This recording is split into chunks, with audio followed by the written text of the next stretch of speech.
2008年前后，美国房地产市场崩溃，爆发次贷危机。美国银行在这个时候花40亿美元捡漏了濒临倒闭的抵押贷款机构 Countrywide，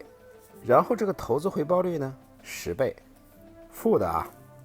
于是，在收拾烂摊子的那些年，这堂堂 Bank of America 也是脸都不要了，干了很多龌龊事啊，包括但不限于违规止赎啦，暗戳戳给客户银行卡加月费啦，不经过人家同意就给人家办信用卡了等等，让本就不富裕的美国房奴随时都面临着睡大街的压力。我提这茬干嘛呢？因为在2012年，由美国消费者权益网站举办的1年1度美国最差公司评选盛会上，就这美国银行居然才只得了个亚军，而冠军以78%的绝对优势一骑绝尘，它就是 EA。 话说第2年，美国银行奋起直追，祭出了股价下跌、员工种族歧视等大招，居然还是惜败 EA 蝉联年度冠军。所以这一期我们高低要来拔一拔，这 EA 作为一间游戏公司，它到底何德何能，可以把用户得罪到这个程度，可以在邪恶程度上超过那些真正影响民生的巨头寡头。你想啊，要是不曾有爱，又哪来的恨呢？说明曾几何时 EA 在游戏玩家的心目中绝对不是等闲之辈，起码也曾经是白月光那样的存在。一定是后来发生了什么事，这个落差太大，太让人失望了，我们才会如此怒其不争。OK， 在视频开始之前，为了证明我不是标题党，来插播一个新闻。就在1个多月前，也就是2025年9月底，一个财团宣布将以550亿美元现金的方式收购 EA 100%的股份。那么现在是达成了协议，预计会在2027年完成收购。好吧，稍微有一丢丢标题党，因为这个确实不能说是卖掉，它其实是公司通过杠杆收购的方式完成了私有化，准备退市了。不过这也刚好证明了这个 EA 的未来啊，市场是看好的。可是吃瓜群众表示不理解了，为什么公司口碑这么差，它还混得这么好呢？为什么美国最差公司市值可以有500个亿，还一年年的稳步上涨呢？大家好，我是专注做消费 VC 的八戒。在我们的 IP 系列视频里有过科乐美这样的反面案例，现在科乐美终于不孤单了啊。EA 曾经是游戏行业最理想主义的公司之一，公司的名字里就包含了艺术 art 这个词，本身就是一种宣言。从创作乌托邦到 IP 坟场， EA 的故事貌似有点好笑，也令人唏嘘。让我们开始 EA 正传。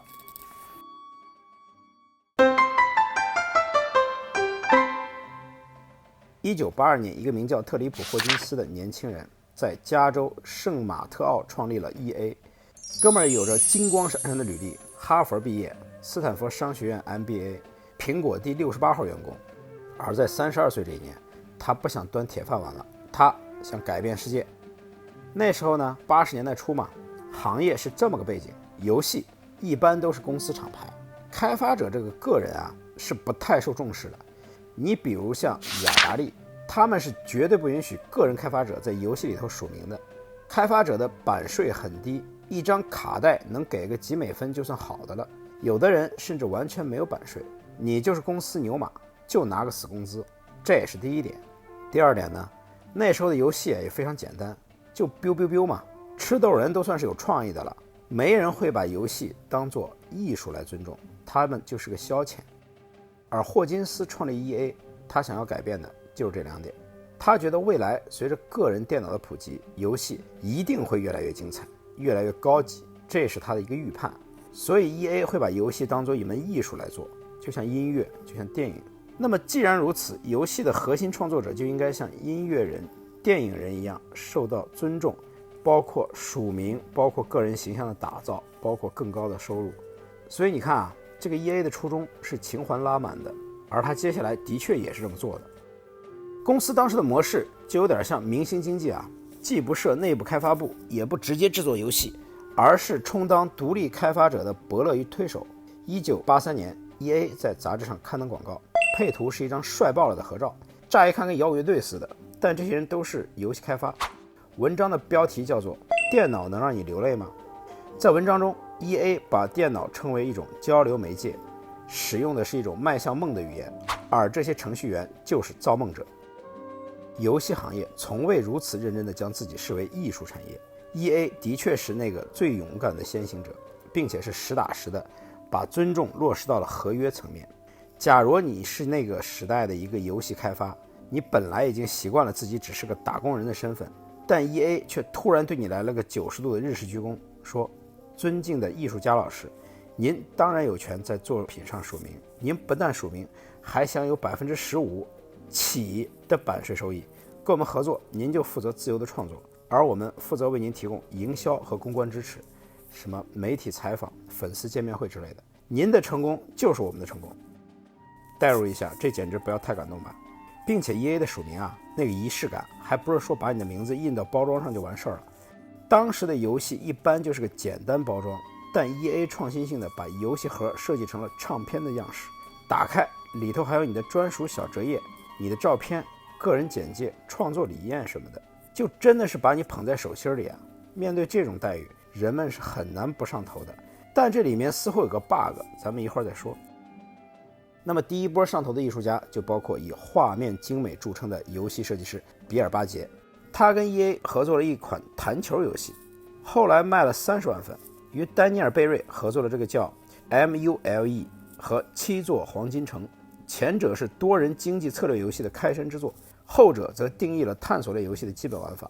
而 EA 真正的突破来自体育游戏。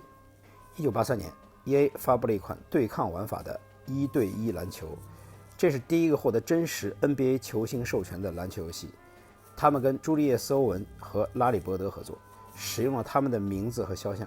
就是说玩家可以在游戏里头附身 NBA 球星来打球。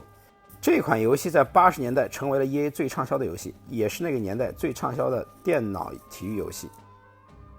那么这款篮球游戏可以说开创了 EA 的一个核心策略，与现实世界的明星和品牌合作，用真实性和授权来提升游戏价值。这个策略后来演变成了非法足球、麦登橄榄球等年货化体育游戏帝国的基础。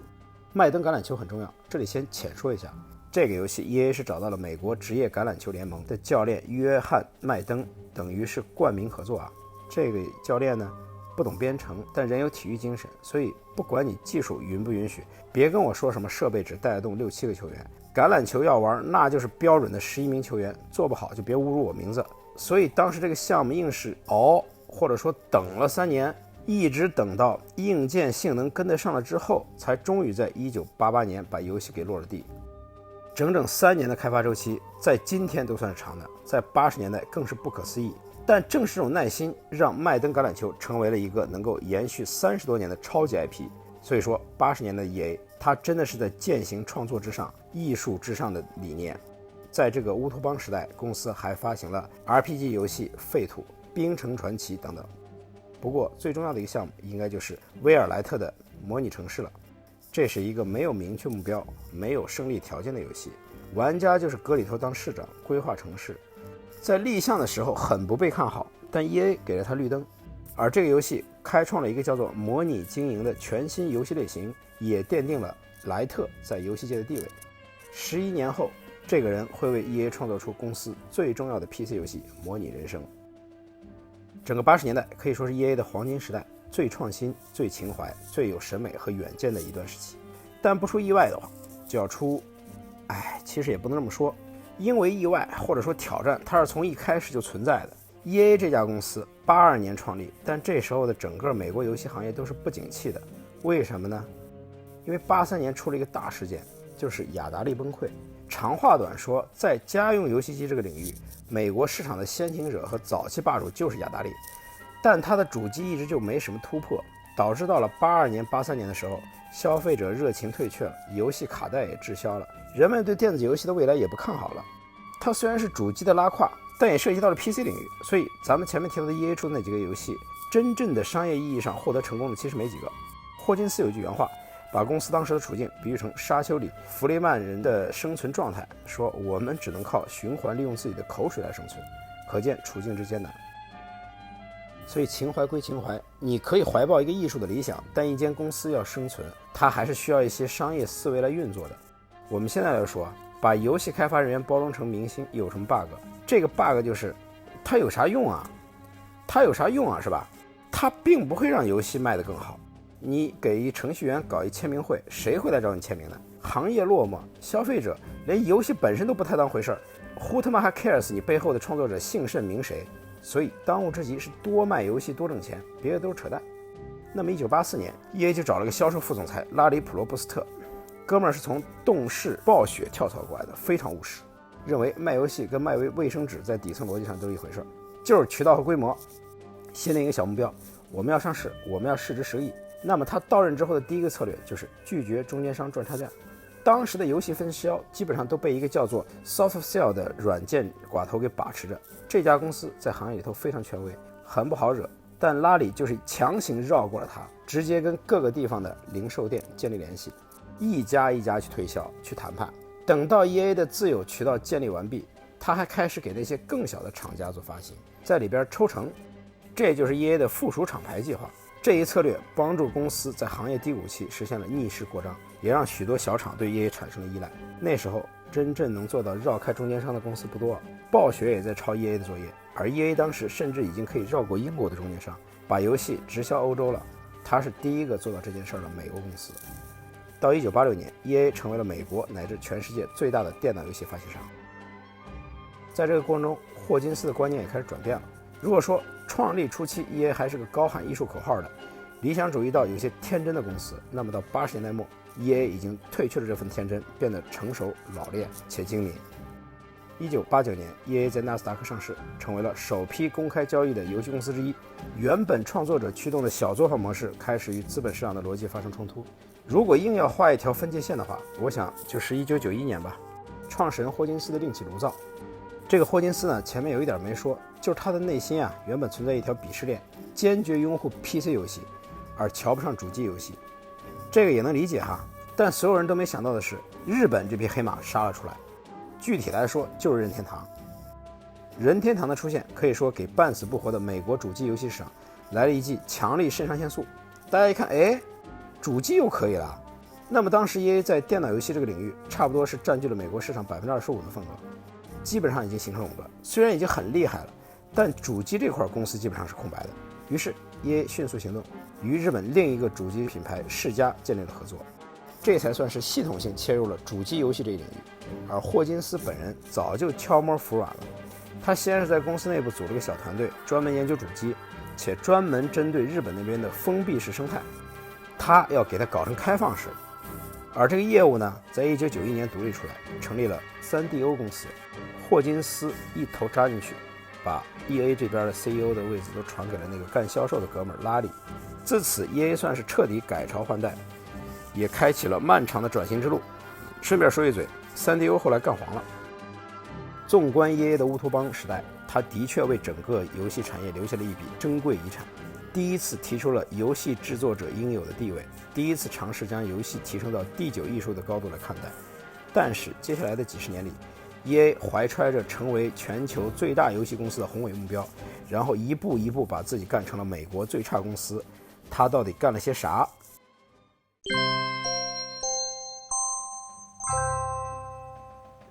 霍金斯的梦想是搞艺术，他关心电脑能不能让你流泪；而拉里的梦想是搞钱，他只关心我干什么能让你从兜里掏钱给我。所以这个目标的转变，促使 EA 开始了漫长的收购之旅，公司的性质也彻底改变了。以前的 EA 只做发行，它并不拥有 IP， 那么现在通过收购，通过吃掉工作室，才算是有了那些我们所认知的 EA 的 IP。而魔咒开始了，从上世纪90年代至今， EA 就跟那贪吃蛇似的，吞并了几十家传奇工作室，获得了无数知名 IP， 火速的成为业界巨头，然后就没有然后了。这段故事非常精彩可以说网文都不好意思写这么狠。EA 所表现出来那种急功近利什么杀鸡取卵仿佛买谁就是为了糟蹋谁。要不说美国银行都干不过他呢，你这个事儿干1次2次你喊冤，但你持续专注干了30年，一点都不冤所以我们来把这段收购史先拉一遍。EA 首先瞄准的是那些拥有知名 IP 和天才创作者的小型工作室。1991年以$1000万收购了 Distinctive Software， 这是一间加拿大游戏工作室，以赛车和体育类闻名。92年以大约$3500万股票收购了 Origin Systems， 这是80年代非常有名的一家 RPG 游戏工作室，代表作有创世纪系列和银河飞将等等。那么这个时候 EA 的奸商本质也是不装了就是说我母公司拿资源出来给你，是让你来给我挣钱的，不是让你去实现什么艺术理想的。开发期一短不一长，续作多多益善，不必要的创新能免则免。那反正结果就是创世纪系列越做越扑。99年来到第9部的时候，公司着急忙慌的发布，结果 bug 一堆，口碑崩盘，创世纪这个 IP 就此终结。2004年 EA 关闭了 Origins 这个曾经定义 RPG 游戏标准的传奇工作室，就这么吹灯拔蜡了。这种剧情接下来会一遍遍的重演，但咱们先往下说95年收购以上帝视角游戏闻名的英国工作室 Bullfrog Production， 97年以 1.2 亿美元股票收购模拟城市的开发商 Maxis，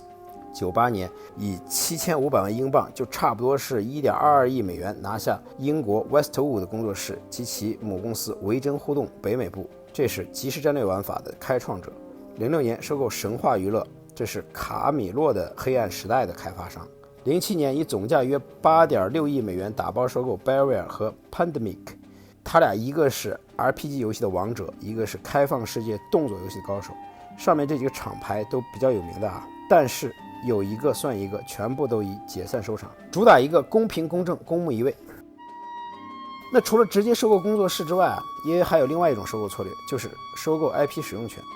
2004年 EA 拿下美式橄榄球 NFL 联赛的游戏独家版权，这是一件具有垄断意味的大事。以往 EA 的麦登橄榄球系列虽然十分畅销，但它是有竞争者的，这个竞争者就是世嘉与 Take-Two 公司合作的 NFL 2K， 人家还跟他打价格战，于是乎 EA 在竞标中支付出了极高的溢价，与 NFL 联盟签订了排他协议，并且续约至今，意味着有且只有 EA 可以制作正版的 NFL 游戏。那么凭借这份协议 EA 的麦登系列再无敌手。怎么说呢，反正对 EA 来说，这意味着再也不用卷创意和卷低价了。至于用户满不满意，请用你的钱包说话。这招他们后来又用在了美国大学生橄榄球 NCAA、 加拿大冰球 NHL 等体育组织身上，一时间几乎垄断了美国的主要体育项目游戏市场。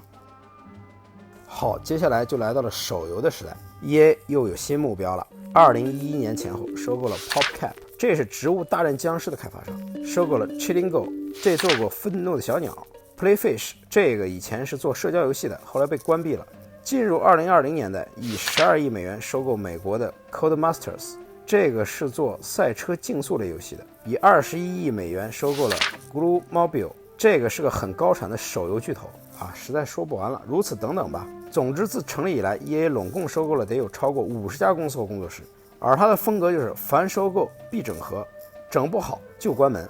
至于 IP 那就 RIP， 没了就没了。我们如果从玩家，就是说从用户视角来看的话，那 EA 就是纯坏不干人事儿，把人家苦心经营的好 IP 拿来吃干抹净之后就彻底毁掉，桩桩件件罄竹难书。而从 EA 自己的视角来看，他觉得自己是没毛病无非就是在追求规模经济和股东利益的最大化。那狠起来不是连自家内部的工作室都关吗？就那个开发《死亡空间》3部曲的 Visceral Games 也是说关就关了。至于干得好不好， EA 人确实是排名靠前的游戏公司，市值全球第8，且保持上升趋势。在关闭工作室强势干涉游戏开发的同时， EA 还在推进另一场革命，就是把游戏从买断制变成服务制。就是说玩家花钱买的游戏还不够，还要持续的在游戏中花钱，这叫游戏即服务。花那些小钱就叫做微交易。你可能很气，但你先别气，因为我还没展开讲讲呢。其实 EA 毁经典的故事基本大同小异，底层逻辑都是吃干抹净嘛。那么接下来咱们就聊聊3个比较有代表性的案例。第一个，模拟城市服务器崩溃事件。模拟城市是 PC 游戏史上最具影响力的系列之一，从1989年的初代到2000年代的第4代，这个系列可以说定义了城市建造模拟游戏的标准。2013年发布的是一个时隔10年的重启版本，那自然是所有人都很期待咯。但 EA 做了一个致命的决定，就是强制联网。就是说这游戏以前都是单机版嘛，但现在必须要联网才能玩。实际上这东西从商业上来讲，它很大程度上就是公司出于数字版权保护的考虑，想要控制游戏，为将来的微交易铺路嘛。然后呢，在游戏发布当天 EA 的服务器崩溃了，成千上万的玩家花了钱买了游戏，连登录都登不上，就算登上呢，又有这个加载慢、容易掉线、存档丢失的问题，游戏体验很糟糕。那么 EA 的回应是什么呢？也没毛病就是增加服务器、打补丁，并且暂停部分游戏功能。他貌似只能这么做，虽然人们发现只要稍微修改一点代码就可以把游戏变回单机版，但公司想挣钱嘛，公司不想这么做。 OK， 那么 EA 真正做错的是什么？他错就错在没有给消费者任何补偿。你想要被原谅，但你没有任何实质性的道歉，这才是最欠揍的。后来这事儿逼得玩家都投诉12345了，就是美国的人民热线啊，呼吁行业制定相应的售后政策，负面影响越来越大。最终这个事件直接导致了游戏的开发工作室 Maxis 于2015年被 EA 关闭，玩家们则转向另一款没有联网限制的城市建设游戏《城市天际线》，后者由瑞典工作室 Paradox 制作，于2015年上市后大受欢迎，几乎接过了模拟城市的衣钵。第二个，质量效应3烂尾事件。质量效应的开发者 BioWare 在被 EA 收购之前，那可以说是 RPG 游戏的黄金标准，其开发的《博德之门》、《翡翠帝国》、质量效应、龙腾世纪，每一个都是经典作品。那么在2007年被 EA 收购之后，头几年还挺好的，质量效应的几部续作都获得了成功，但是到2012年的第3部就出问题了。游戏本身的质量还是很好，问题还是在于 EA 的骚操作。一个是在游戏发售当天就同步上线了需要付费的 DLC， 玩家觉得那这纯属欺诈呀。另一个是关于游戏的结局，咱们简单说一下这个游戏怎么玩啊，就是你在银河系冒险的过程中做出的每一个选择都会影响后续的剧情，故事会在你的一个个角色的蝴蝶效应下走向专属于你的结局。而这个作品一共3部曲，前2部的决策也都会在第3部得到回应，就是一整个大结局啊。可想而知，那些已经玩了几百个小时的玩家有多么重视这第3部。好嘛，结果您猜怎么着？都一样，画面全是一样的，只是颜色不一样，那人不得掀桌子啊？后来在一份覆盖24000名用户的调研里，有88%的人表示掀桌子，于是又是一场声势浩大的请愿活动。最后 EA 被迫发布了免费的结局 DLC， 这就算是交差了。但这种事情对 IP 的伤害已经造成了，它是没有办法撤销的。质量效应3的结局争议背后是 EA 对发售日期的坚持，而 EA 的坚持背后是财报的压力。这个就是我们一直都会反复提到的文化产业，你要如何去平衡内容创意与现实业绩，这是每个以 IP 为资产的公司都要面对的问题。这次事件后， BioWare 的2位创始人离职，工作室开始走下坡路，而就在今年年初， EA 又对 BioWare 进行了重组和裁员，工作室相当于已经名存实亡。第3个案例，星球大战前线2氪金事件。不过在聊它之前，我们先来认识个词儿，叫战利品箱。这个东西就是游戏里头各种宝箱、礼包或者盒子的统称，你可以理解为盲盒。在打开之后呢，给你一些随机物品、道具之类的。那么这个概念最早是在2003年一款韩国游戏《冒险岛》中出现的，而把它玩的最溜、最气人的那就是 EA。2008年 EA 在旗下足球游戏《非法09》当中首次推出了 UT 模式，翻译过来叫做终极球队。UT 的玩法机制就是战利品箱，你开卡包获得球员，然后你可以拿来组你的球队。不过套路大家都懂吧？你想要梅西 C 流的话，那就是要么干要么氪，那这东西可就太赚钱了呀。EA 火速给它复制到旗下其他的体育游戏当中，而这一模式有多恐怖，你敢想象一下吗？它来钱的效率大到公司需要单独统计 UT 的收入，就这一个模式本事，差不多可以占到 EA 每年营收的1/4，你敢信？所以咱们可以试着代入一下，假如你是 EA 的高层，你上头不？好，科普完关键词，咱们回到星球大战前线2。2012年，迪士尼收购卢卡斯影业，规划了星战3部曲的电影，而主机游戏的授权，迪士尼是独家给到了 EA。2017年的前线2，它不但是这个授权下的第2部作品，它还是所有星战系列游戏中首款严格遵循电影正史的作品，可想而知这款游戏的重要性。那么这个游戏呢？是的，它就把一些明星角色给做成了战利品箱，普通版$60，豪华版$80。但不管你买哪个版本，都是要么干要么氪。其实这时候这种内置战利品箱的机制已经很流行了，别家游戏也有，也挨骂，但这一次 EA 玩脱了。首先是傲慢的态度，面对质疑 ，EA 官方在 Reddit 上回应用户，说出了那句著名的"这样设计是为了玩家在解锁不同英雄时获得自豪感和成就感"。然后这句评论被踩了68万次，以大比分优势喜提 Reddit 史上被踩次数第1。并荣获吉尼斯世界纪录。第二就是诈骗，玩家发现这个开箱机制还有猫腻，就是说它跟你的技术无关，只跟你的游戏总时长有关。解锁一个角色无论如何都要花上40到60个小时的游戏时间。那么后来这个事情闹到有多大呢？游戏发售的那个月，EA 市值蒸发30亿美金，舆论上升到社会议题层面。迪士尼爸爸亲自介入，要求 EA 叫停微交易。更长远的影响是，多个国家的政府开始立法或者监管游戏的开箱行为，并且有些国家，比如比利时，就已经把这个东西定性为赌博，直接禁止了。所以以上这3类事情啊 ，EA 这些年的确干了不少。要不怎么说能蝉联美国最差呢？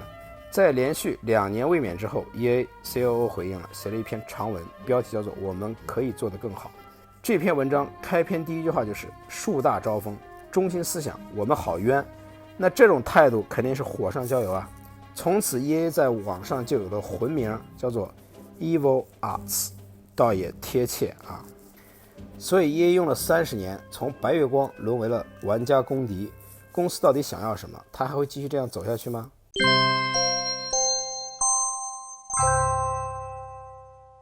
从产业角度来看， EA 的扩张策略的确令其保持了全球领先地位。通过兼并竞争对手，垄断关键资源， EA 在主机、PC、移动各大平台上都成为了举足轻重的玩家，坐拥庞大的 IP 宝库和全球发行能力。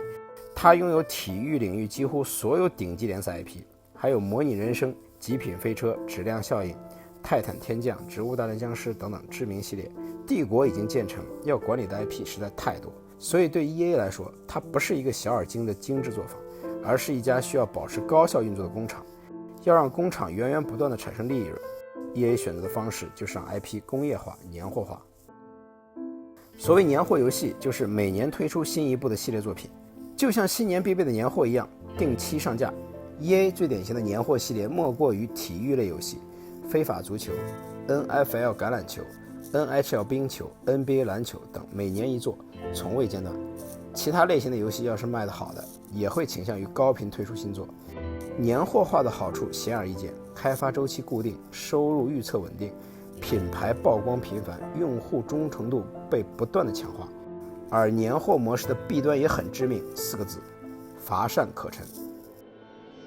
每年拿出来卖一次，创意的革新就会越来越难，小修小补的迭代一下就要再卖一次钱，那就算是韭菜也忍不了了吧。可是呢，对 EA 来说，首先体育类游戏很多都是独家授权，它几乎垄断了市场，所以只要销量和内购流水稳定，市场上那些抱怨的声音就不是事儿。体育系的 UT 一直都是公司最大最稳定的收入引擎之一，每年重置一下用户的投入，再刺激一轮消费，这是一笔无法拒绝的利润。但其他 IP 搞年货化，问题就显现出来了。赛车游戏《极品飞车》曾经在1994年到2013年间几乎年年出续作，后来就因为口碑滑车和销量疲软而逐渐消沉。射击类游戏 EA 是把星战和战地系列轮换着上新，虽说这不算是同一个 IP 的年货，但 EA 的营销周期和资源配置是按照年货思路在运转的。星战我们前面说过了，战地系列也因为赶工不足、定位不清，后来铺了一地。在市场给出实打实的负反馈后， EA 终于调整策略，延长了射击类游戏的开发周期。如果说年货化更多的体现为频率和节奏的问题，那么 EA 在近10多年展现出来的更深层次的转变，就是对数据和技术的痴迷大于了对文化和创意的追求。EA 擅长用精密的玩家数据分析来优化游戏设计，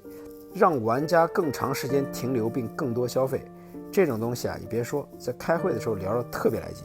如果一间公司的高层是喜欢听 KPI、DAU、APPU 留存率这种大词儿的，公司会是个什么氛围？去看看《年会不能停》这部电影就知道了。而且一旦要谈文化、谈艺术，这件事就只能自上而下，要不没人能发出声音。很不幸 ，EA 的近几任 CEO 都是盈利第一的风格。公司始终坚持自己并不是在泯灭文化价值，而是在为玩家提供他们喜爱的内容。这句话我们肯定是不太相信的，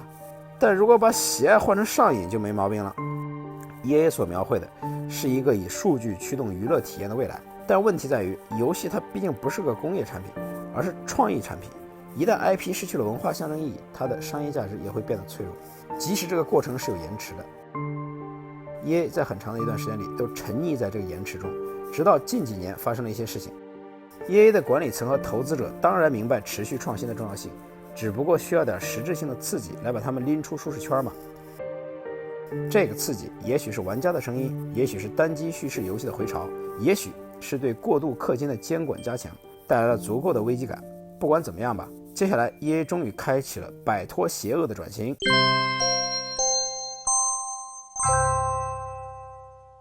不得不先提一嘴，2018年的现象级游戏《双人成行》确实非常出圈。其实这个游戏来自于 EA 自2016年启动的 EA Originals 计划，非常感人，因为它仿佛就是公司创立之初的初心再现，就是支持独立游戏，只做发行，不干涉创意的开发。但这个计划目前来说只是边缘项目，并不是公司的核心战略。EA 的主要资源仍然投向体育游戏、射击游戏和游戏机服务，独立游戏目前只是个点缀，并不是真正的战略转型。那重拾单机游戏呢？过去几年，迪士尼出于对 EA 的不满，终止了排他协议，引入了育碧等其他厂商制作星战游戏。EA 痛定思痛，也加大了内部星战项目投入，推出了大受欢迎的《星战大战绝地》系列。2019年陨落的武士团首2周销量超过预期，公司立马批准了续作《幸存者》的开发，这是 EA 少见的拿资源出来孵化新品牌。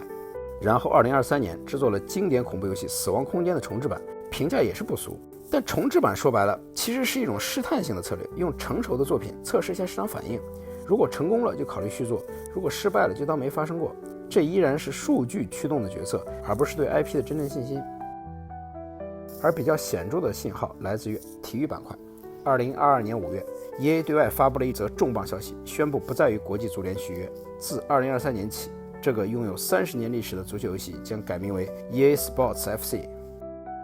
消息最让业界震惊的地方在于 EA 是主动放弃。回想当年 EA 费尽心机拿下各种独占授权，是何等重视 IP 招牌，现在居然自己不要了。但这件事屡屡你会发现它是说得通的。3个理由：第一，授权费太贵，每4年超过10亿美金，基本就是拿个 logo 和玩一次世界杯。第二， EA 本身还有300多个其他授权，比如英超、欧冠啥的，不靠非法也可以获取球员、球队和联赛内容。第三，竞争对手太拉胯，不足为惧。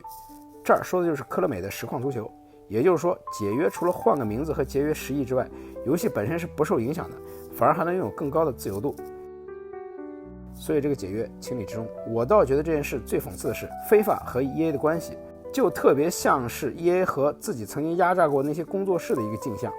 怎么说呢？因为非法就非常强势，非常官僚， EA 想做一些跨界创新的玩法，它实现不了啊。所以是不是可以说足球游戏每年的年货乏善可陈，这个锅其实应该由非法来背？不知道 EA 有没有想过这一层，然后反思一下自己。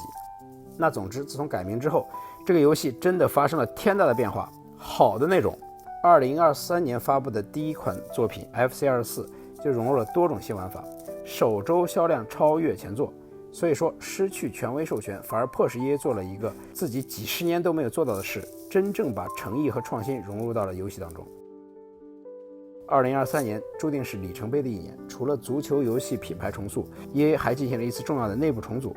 宣布将业务拆分成2大部门，一个是专注体育游戏的体育板块 EA Sports， 另一个是涵盖其他游戏的娱乐板块 EA Entertainment。